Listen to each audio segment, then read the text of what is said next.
Friends, आप लोगों का फिर स्वागत है मेरे यूट्यूब चैनल में। आज मैं आपको बताने वाला हूं कि आप अपने फ़ोन से जीमेल अकाउंट परमानेंटली कैसे रिमूव कर सकते हैं। अगर आप मेरे चैनल पर न्यू हैं तो चैनल सब्सक्राइब करें। अगर वीडियो अच्छी लगे तो लाइक करें। आपको चलना है सेटिंग्स में, स्क्रॉल डाउन करना है, यहाँ पे एक ऑप्शन मिलेगा अकाउंट, जिस पर करना है क्लिक। स्क्रॉल डाउन करना है, यहाँ पे आपको सारी अपनी जीमेल आईडी मिल जाएंगी। जो भी जीमेल आईडी आपको रिमूव करनी है उस पर आपको टैप करना है।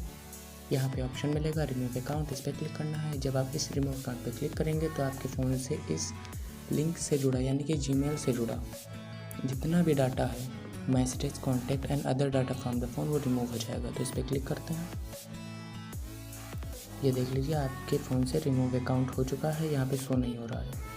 ऐसे ही आप सारे अकाउंट रिमूव कर सकते हैं। अगर वीडियो अच्छी लगी हो तो लाइक करें।